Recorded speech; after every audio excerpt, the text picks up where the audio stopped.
Oh, deny. All right. As we have first blood, Whitemon actually takes out PYW. It's an unexpected kill, Cinderin. Yeah. Obviously, Enchantress rotating down here for the 3-man gank will yield some sort of success, and Vici Gaming maybe not expecting this rotation, but yeah, I think it's important for T1 to help out this bottom lane. You're playing Wraith King Tide at the start against Monkey King Venge. I think that's going to be, you know, Venge usually a hero we talk about how much are you going to lose the lane. Can actually win that one, but Zephyr the same thing brought down top. Cuckoo still only level 1 right now, just getting completely harassed out. Throwing the tree, getting him very low. I mean, Monkey King just as surprised as you are. Like, I don't know if you're surprised. You just asked the question. Very surprised. Whitemon and company going on top of Old 11. So we talked about the laning stage for this hero as DY looks to be next on the list for T1.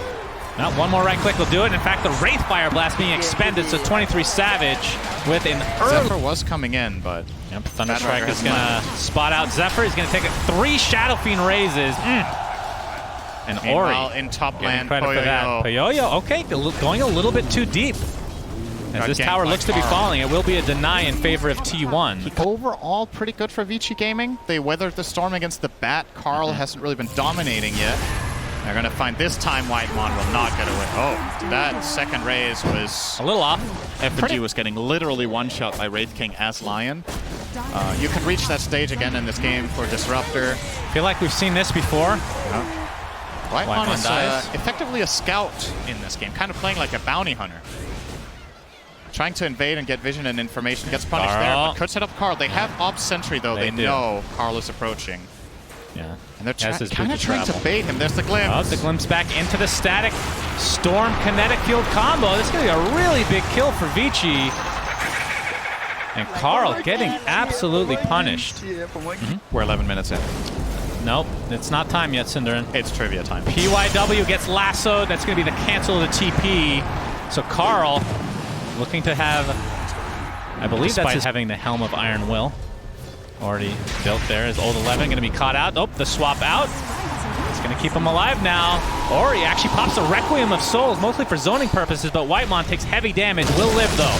Ravage comes out. The Static Storm on top of him is a little bit too late. Anchors match into the skewer. 2 dead for Vici as they are now on the run. And it looks like Ori is next on the list, Cinderin. 3 dead.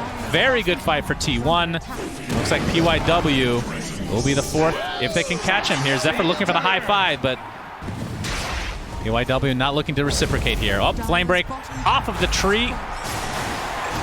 Pick pull so good, almost got out. Yeah, pick pull not quite good enough now. He would need like 100 and finished his armlet. All right, I know you're about to burst in anticipation of the trivia, but you have to wait a little bit longer. Whitemon gonna get open bottom. Old 11. Oh, that's some serious activates, but Avatos from Puyoyo is enough. Old 11 though is gonna get the swap off. It's a little bit extra damage mitigation now. 23 Savage. Oh, the right click not quite enough, and now the Requiem Assault with the fear. Double kill for Puyoyo. This is going to be the first life for 23 Savage. Wukong's command is inside Avatos again. 23 Savage armlet toggles, but there's the magic missile. Triple kill for Puyoyo. And Vici Gaming win that fight in spades. It is so important that Batrider is involved if these fights break out and just couldn't find a way to really get anything done there. Carl is at least going to finish his BKB momentarily, so that will help for T1. All right, Shannon, you've been asking for it all day. Here it is. What is the passive ability of get the reincarnation up? Maybe try to find a fight close to Roche. Wraith King obviously very adamant. Carl, he wants to start this fight. There's the lasso. Swap. The swap immediately. The great counter from Old 11. Whitemon first to die again, as is tradition in this game. That's something we really didn't mention, but obviously Venge is just generally a good counter against Batrider if you're in the vicinity. Definitely didn't mention that, both me and the panel. Nope. So I don't think that's ever been mentioned before in Dota. Good that we got that highlighted. I just created that. Ult, so 40% and will ultimately be 50. Okay. So very, very strong. This is going to be a high ground push. High ground mid tier 1 tower, of course. A very little high ground. I don't know, I'm just trying to save this. That was the wrong word. You know, sometimes you can play it off.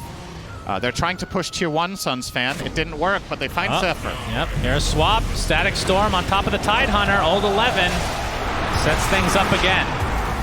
That's going to be a death of Whitemon as well, in case you were wondering. So 2 kills Vici pretty healthy. And again, Old 11 doesn't really care that he's dying here. Carl gets credit for that thanks to the Flame Break shard. Are you really dead as Venge if you still have your ghost form? Undead, maybe. I don't know. Carl pops the BKB, getting the Firefly off the Yo-Yo. Oh, was that the lasso used? I think it might have been Krakened off. Ran out of mana. Okay, well, Kraken's on his own. I know it's only a 2K net worthly for Vici, but it feels like a really hard game for T1 in general. I agree. I think it's challenging because they... Ooh. Trying to find the Jumping Monkey King as Roche is already at half HP. Remember, they don't have their Bat Rider, which is their mid laner. Wukong's command used just for zoning capability here. And yeah, Vici Gaming will get the first Roche of the game.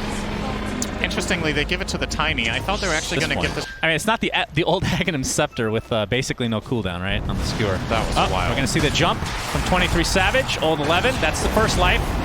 Gets skewered back into the fray again, and they'll take him out officially. He's dead. And I'm not going to lie. It does feel bad to have to do that in certain cases, but when you do it to the target briefly, and the glimpse back White Mon, wouldn't be a start of the fight without a White Mon death this game.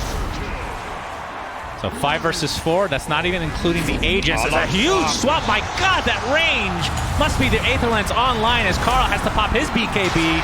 Just barely gets out, but at the end of the day, Vici didn't really expend much. No, just the swap. And keep in mind there, that was he BKB'd instantly, right? This was raw physical damage, and he has a plate mail. That is concerning that he doesn't have the sustain. I feel like, how do you set that up, right? It's really, really tough for them to accomplish. Yeah. Taking some good damage, but also dealing some. Almost took down 3/4 of that tower in 4 attacks with the Venge Aura, of course. Still a minute to go for that Huge Aegis. amount of base damage to the Tiny. And Yo-Yo can just... My God, absolutely destroying that tower, but the big swap onto the Bat Rider, plus his BKB against Static Storm onto 2, but there's the lasso. Can they find the time? This is just going to be the Aegis if they do so. But he's Satanic up and is perfectly healthy for now as the right clicks have come in for 23 Savage. That is Reincarnation out. Requiem nicely timed. 23 Savage is dead. 50 seconds with no raging. Skewer back from Cuckoo. We see the Ravage on the other side of the map. Zephyr dies shortly after, so 2 dead with basically no response from T1. 5 versus 3, and with a Tiny, that means buildings will be going down, Cinderin. T1 just have no solution to this right now. They did their best in that fight. It wasn't enough. They never found an RP. And again, whenever someone gets swapped in like this from the Venge, it just gets really difficult for Cuckoo to do what he wants. That's going to be 2 sets of racks. Yeah. They can't go for Mega. 500. A lot of damage, whatever the hell it is. There's the Horn Toss, like you were talking about. Static Storm used for zoning capability. You can see Thunderstrike applied as there's the swap back from Old 11. So Tiny is super safe. Boundless Strike now into the Bat Rider. Looks like he's broken, trying to get out of the Wukong's command. Will be successful, but the swap again, and 23 Savage is dead. And that is mega creeps for Vici Gaming, as it looks like they are on the way to continuing to play in TI-10. Oh, big RP, but the skewer back on only 2 heroes and brought down simply with the right clicks of Poyoyo. Buyback now from Cuckoo. Gets glimpsed back into the fray. Gets off the Horn Toss, but brought down again. That's a dieback now as GG is called. T1 is out of TI-10, and Vici Gaming goes on to face IG in the next round. What a godly managed pick that was. That was absolutely incredible. Really, Old 11 stepping up in this game. He came out of the landing stage. He got a fast